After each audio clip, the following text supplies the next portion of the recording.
मित्रों, आज मैं आप सभी को संतान सप्तमी की व्रत कथा का रसपान कराने जा रही हूँ, जिसे संतान सप्तमी, सातों संतान और ललिता सप्तमी भी कहा जाता है। मित्रों, हिंदी पंचांग के अनुसार भादो मास शुक्ल पक्ष की सप्तमी के दिन यह संतान सप्तमी मनाई जाती है। हर वर्ष संतान सप्तमी मनाने की तिथि अलग-अलग दिन होती है। यह व्रत स्त्रियां पुत्र प्राप्ति की इच्छा हेतु करती हैं। यह व्रत संतान के समस्त दुख परेशानी के निवारण के उद्देश्य से किया जाता है। संतान की सुरक्षा के भाव के लिए स्त्रियां इस व्रत को पूरे विधि विधान के साथ करती हैं। मित्रों, कहते हैं कि कोई भी व्रत तब तक पूरा नहीं होता जब तक उस व्रत की व्रत कथा न सुनी जाए। अतः मैं आज आप सभी को संतान सप्तमी की पवित्र कथा का रसपान कराने जा रही हूँ।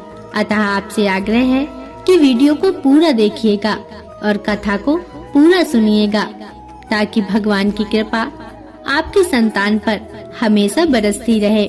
परंतु उससे पहले मेरा आप सभी भाई बहनों से निवेदन है कि यदि आप चैनल पर नए हैं या अभी तक आपने चैनल को सब्सक्राइब नहीं किया है, तो चैनल को सब्सक्राइब अवश्य कर लीजिएगा और बगल में बनी हुई बेल आइकन को जरूर दबा लीजिएगा, ताकि मैं आपके लिए ऐसी ही पवित्र कथा कहानियाँ लाती रहूं। तो चलिए भगवान के दर्शन करते हुए कथा को शुरू करते हैं। मित्रों, एक बार की बात है।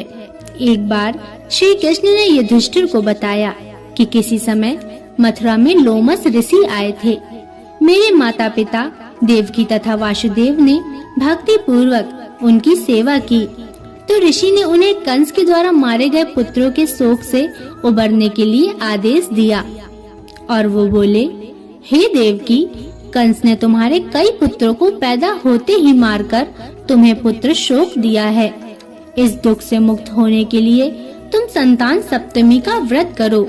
राजा नहुष की रानी चंद्रमुखी ने भी यह व्रत किया था, तब उसके भी पुत्र नहीं मरे। यह व्रत तुम्हें भी पुत्र शोक से मुक्त करेगा। तब देवकी ने पूछा, हे देव, मुझे व्रत का पूरा विधि विधान बताने की कृपा करें, ताकि मैं विधि पूर्वक व्रत संपन्न करूं। तब लोमस ऋषि ने उन्हें व्रत का पूजन विधान बताकर व्रत कथा भी बताई। और वो बोले, नहुष अयोध्यापुरी का प्रतापी राजा था। उसकी पत्नी का नाम चंद्रमुखी था। उसके राज्य में ही विष्णुदत्त नामक एक ब्राह्मण रहता था। उसकी पत्नी का नाम रूपवती था। रानी चंद्रमुखी तथा रूपवती में परस्पर घनिष्ठ प्रेम था। एक दिन वो दोनों सरयू में स्नान करने गईं। वहाँ अन्य स्त्रियां भी स्नान कर रही थीं।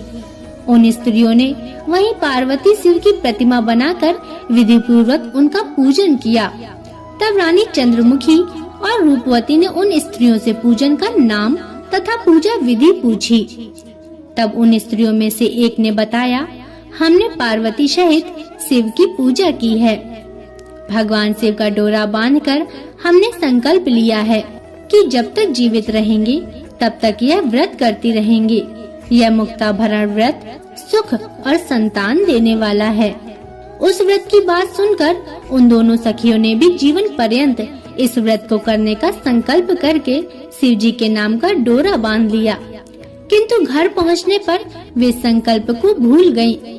फलतः मृत्यु के पश्चात रानी वानरी तथा ब्राह्मणी मुर्गी की योनि में पैदा हुई। कालांतर में दोनों पशु योनि छोड़कर पुनः मनुष्य योनि में आई। चंद्रमुखी मथुरा के राजा पृथ्वीनाथ की रानी बनी तथा रूपवती ने फिर से एक ब्राह्मण के घर जन्म लिया।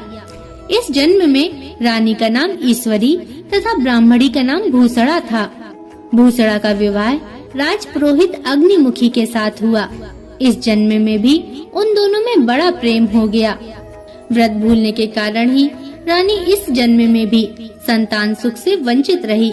प्रौढ़ावस्था में उसने एक गूंगा तथा बहरा पुत्र जन्मा, मगर वह भी 9 वर्ष का होकर मर गया।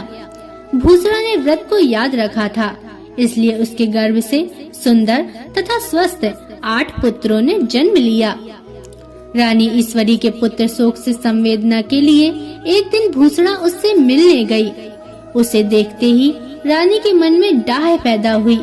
उसने भूसड़ा को विदा करके उसके पुत्रों को भोजन के लिए बुलाया और भोजन में विष मिला दिया, परंतु भूसड़ा के व्रत के प्रभाव से उनका बाल भी बाका न हुआ। इससे रानी को और भी अधिक क्रोध आया। उसने अपने नौकरों को आज्ञा दी कि भूसड़ा के पुत्रों को पूजा के बहाने यमुना के किनारे ले जाकर जल में धकेल दिया जाए, किंतु भगवान शिव और माता पार्वती की कृपा से इस बार भी भूसड़ा के बालक व्रत के प्रभाव से बच गए। परिणामतः रानी ने जल्लादों को बुलाकर आज्ञा दी कि ब्राह्मण बालकों को वध स्थल पर ले जाकर मार डालो, किंतु जल्लादों द्वारा बेहद प्रयास करने पर भी एक भी बालक न मर सका। यह समाचार सुनकर रानी को आश्चर्य हुआ।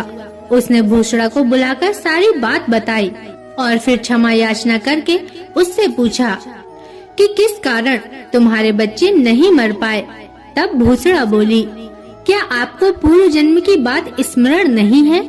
रानी ने आश्चर्य से कहा, नहीं, मुझे तो कुछ याद नहीं है।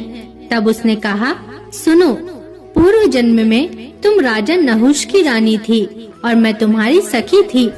हम दोनों ने एक बार भगवान शिव का डोरा बांधकर संकल्प किया था कि जीवन पर्यंत संतान सप्तमी का व्रत किया करेंगी, किंतु दुर्भाग्यवश हम भूल गए और व्रत की अवहेलना होने के कारण विभिन्न योनियों में जन्म लेती हुई अब फिर मनुष्य जन्म को प्राप्त हुई हैं।